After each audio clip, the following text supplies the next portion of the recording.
Have you ever wondered why umpires use hand signals during baseball games? The answer is no, of course not. Why would you? Anyway, it's pretty obvious, right? It can get really loud during games, so you can't always hear the officials' calls. There, open and shut. But, on the off chance you're like me, in which case, I'm sorry, you might have at one point or another thought to yourself, just where do those signals come from? Were they invented by somebody? Or did a group of umpires just decide one day, yep, when a batter hits a home run, the natural thing to do is twirl your finger in the air like you're giving an invisible giant a prostate exam? Anyway, it turns out that the story is actually pretty interesting. But before we get into the video, I'm gonna do that thing where I talk about how only 10% of you guys watching are subscribed and how I'd really like to keep building this community. So, to those of you who haven't subbed yet, it'd be a lot cooler if you did. Finding a definitive answer for the history of hand signals in baseball is surprisingly difficult, having divided many actual historians for years. Let's start with what we do know, and work backwards from there. In 1909, Spalding published their official baseball guide, which included illustrated examples of umpires' gestures to help fans interpret them.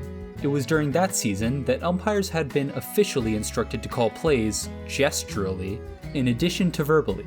We also know that umpire hand signals generally came into usage around 1906 or 1907. Beyond that, however, the story is shrouded in mystery. Essentially, the origin of hand signals in baseball comes down to three men: Bill, Silk, and Dummy. Bill Clem might be one of the most important figures in baseball that you've never heard of. Over a 37-year career as an umpire, Clem was a pioneer at the job. Known as the Old Arbiter, he was the one who taught his fellow umpires to position themselves slightly to the side of the catcher in order to get a better view of the ball. He was assigned to a record 18 World Series and wasn't afraid to toss anyone out of a game if they stepped out of line. In 1941, he was promoted to be Chief of National League Umpires, and in 1952 joined Tom Connolly as the first two umpires to be inducted into the Hall of Fame. "Baseball is more than a game to me," Clem once said.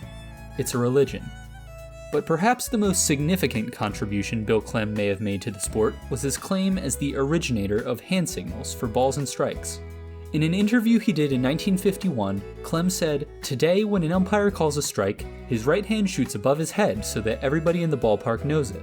If his hand remains at his side, it is a ball.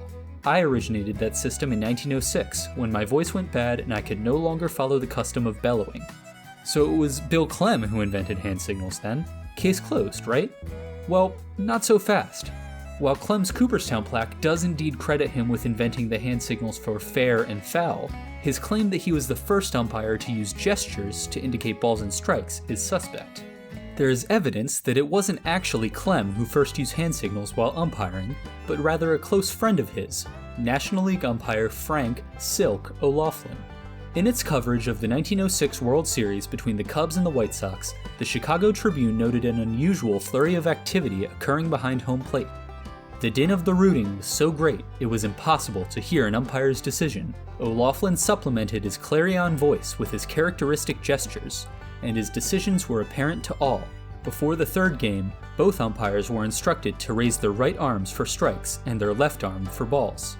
This was the first World Series in which hand signals were used to call plays, but O'Loughlin had actually begun doing so earlier that season. The story goes that O'Loughlin sprained his larynx prior to a game in April, which forced him to employ a series of gestures to communicate his decisions. Even after he regained his voice, he continued to use hand signals throughout the season, to the point where the practice had become characteristic for him by the time the World Series came around in October.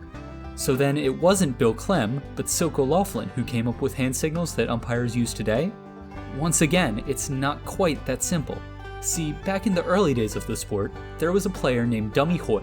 Born William Ellsworth Hoy, he was better known by the nickname Dummy due to an illness as a child which had rendered him deaf.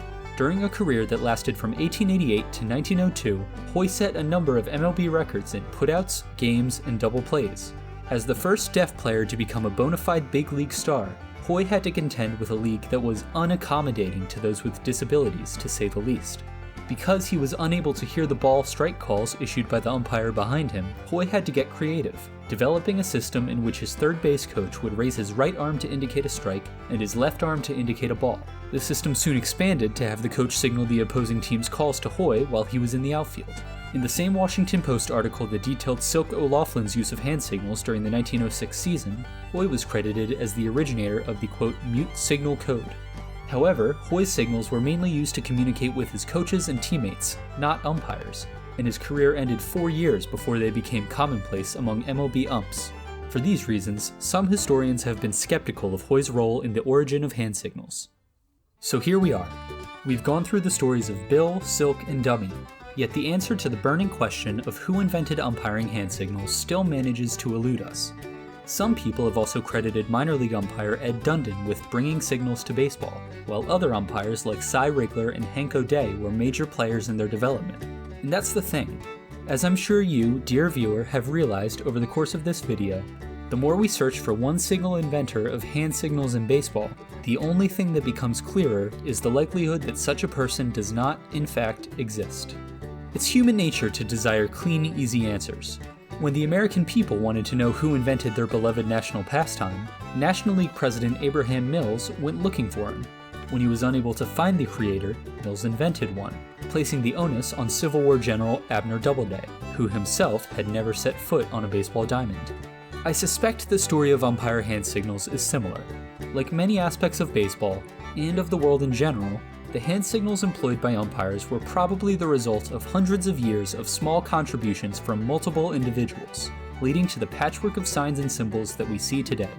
But that's also part of the fun, because it allows each individual umpire to take the signals and make them their own. I don't really have anything else to say, so remember to please like and subscribe. Now, here's this guy.